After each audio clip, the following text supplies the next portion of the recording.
Why is mobility and footwork the most important thing in Jeet Kune?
So hi guys, new video today, and as you can read in the title, it's about mobility and footwork. And why is it so important in Jeet Kune? Actually, it's the most important thing. If you don't have footwork, you don't have anything. You don't have any kicks, you don't have any punches, you don't have any evading capability, you don't have any power, you have nothing with no footwork, because everything comes from legs. Compared to the old stuff Bruce used to train, Wing Chun and modified Wing Chun, Kung Fu or Junfang Kung Fu that he called, this fighting style is compared to Jeet Kune very static and stiff.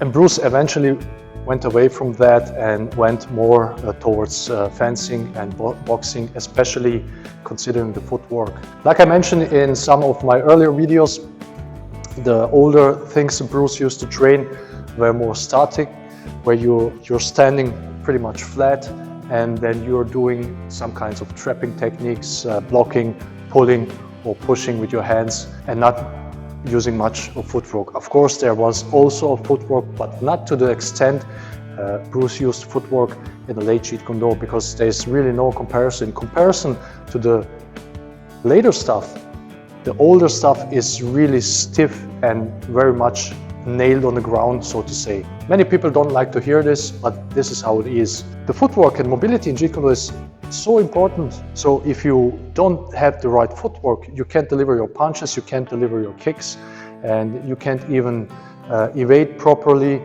and you can't adjust your distance, you can't use broken rhythm, you can't basically do anything. Just for example, you need your footwork to deliver every of your technique, whether is it a finger jab, whether is it a kick, or is it a punch? It doesn't really matter. And it doesn't matter if you're close to your opponent or if you're far away to your opponent. If you don't have a footwork, you have a shitty technique. And if your opponent has a footwork, you just chase him basically. You don't know how to use a footwork when you punch, when you kick, and you chase him and you don't really know how to hit him. Which actually happened to Bruce when he fought against Wong Jackman. He used the chain punch and the other guy was running away, and he was running after him and tried to chain punch him in the head.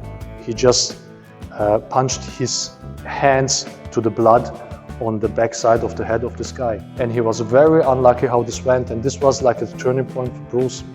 And he was looking for other ways to fight and eventually went away from Wing Chun.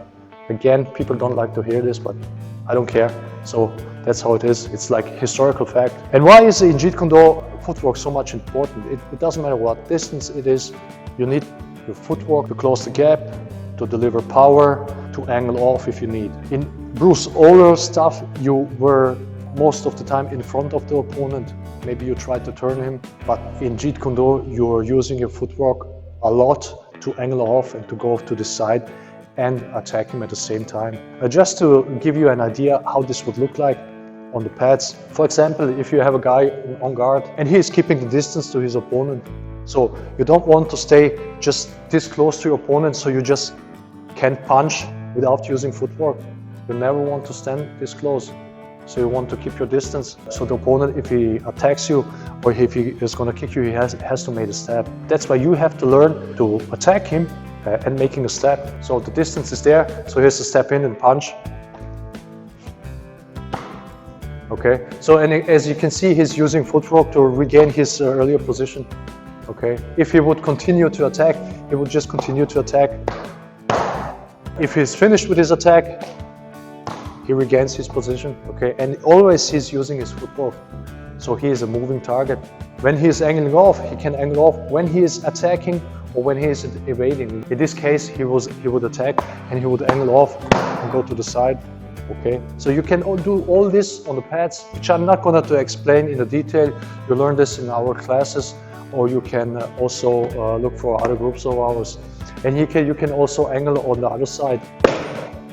So just for an example, you can also continue your attack.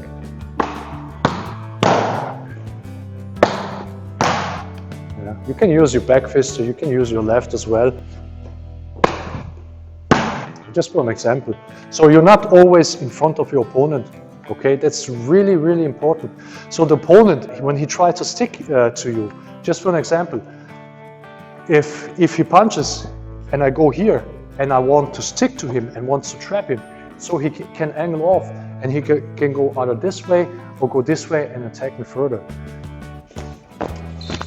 So as you can see, he just angled off.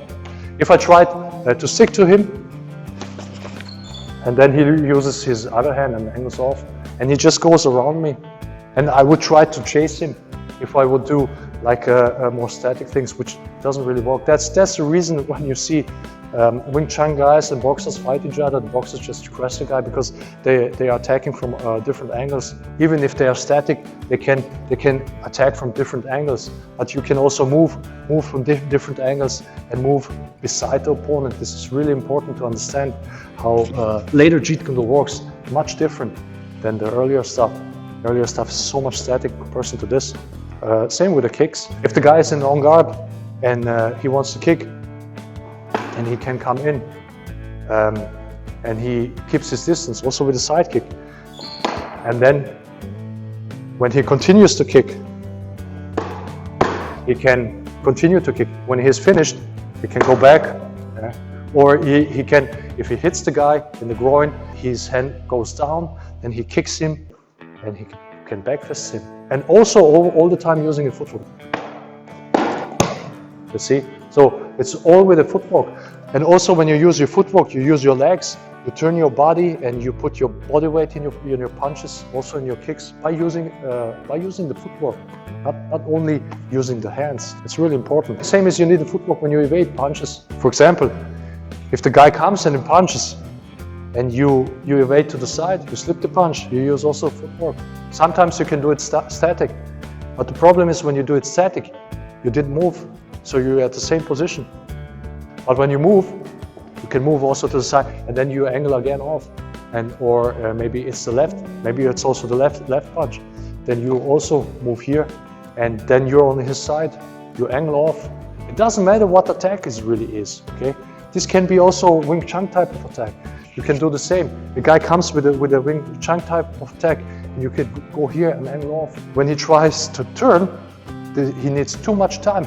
You already hit him 1, 2, 3 times with very powerful punches. And when you do this, you also use your footwork to power punch basically. When you slip the punch and you punch the guy or the attack, so you also step in, turn your body, and you hit here before you finish with your step. And this is also very, very powerful punches.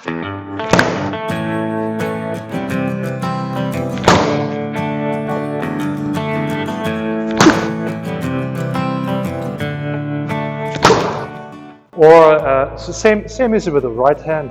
You slip the punch and you go here, and you also use your footwork and you hit the pad, and then you hit the ground with your foot, and you turn your body and you put all your weight into the punch.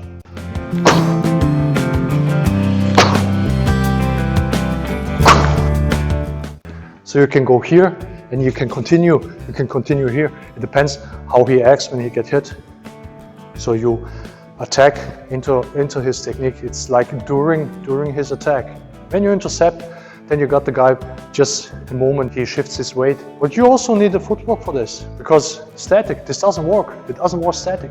You can't intercept the guy when you can't do a proper step and put your weight into the punch. This is really important to understand how the later things work in late Jeet Kune compared to the early. Bruce felt, of course, because he did it, that the late Jeet Kune was superior to the old things he was training. He just threw it away. You just have to understand, just like a piece of paper, threw it away, and that's it. So guys, I hope this helped, and we're gonna see us next time.